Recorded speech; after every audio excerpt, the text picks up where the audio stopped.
Brought to you by Penguin.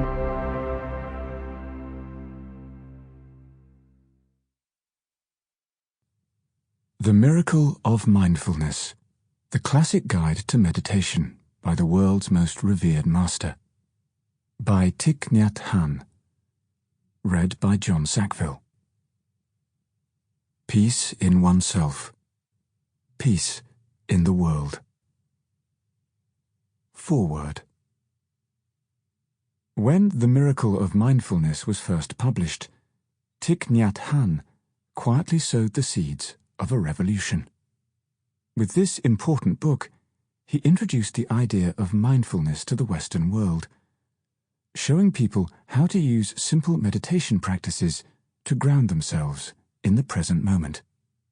Even everyday acts such as washing the dishes or eating a tangerine became acts of meditation with his guidance.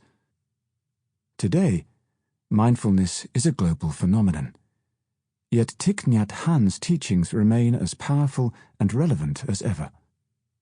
His timeless anecdotes and practical wisdom continue to help thousands of people arrive at inner peace and self-knowledge, whatever their religious beliefs or personal circumstances.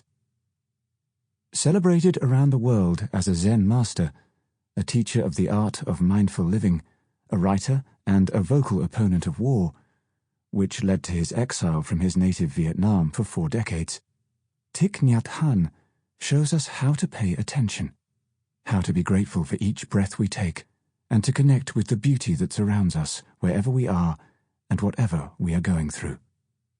This elegantly written book offers the key to unlocking miracles in our own lives through the practice of mindfulness, and has deservedly become a modern classic. Mark Williams, Emeritus Professor of Clinical Psychology, University of Oxford. Translator's Preface.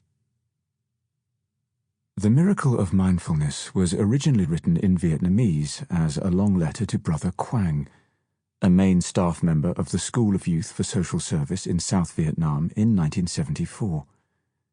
Its author, the Buddhist monk Thich Nhat Hanh, had founded the school in the 1960s as an outgrowth of engaged Buddhism. It drew young people deeply committed to acting in a spirit of compassion.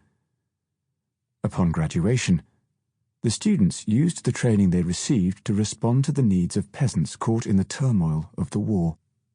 They helped rebuild bombed villages, teach children, set up medical stations, and organize agricultural cooperatives.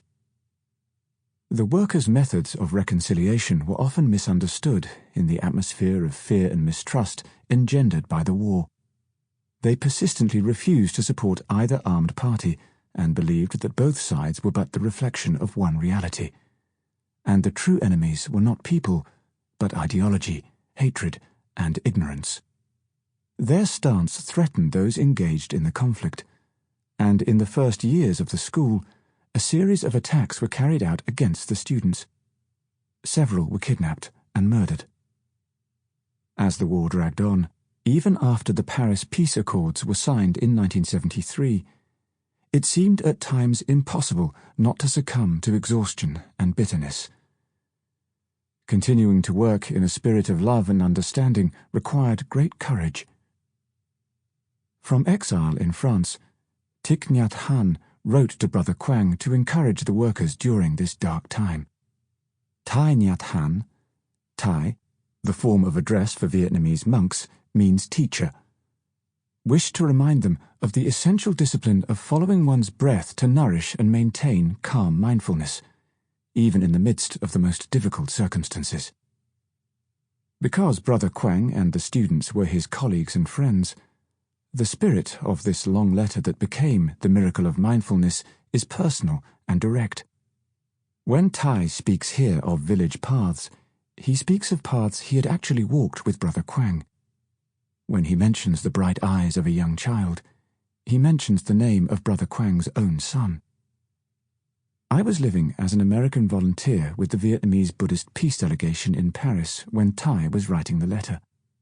Thai headed the delegation, which served as an overseas liaison office. Sample complete. Ready to continue?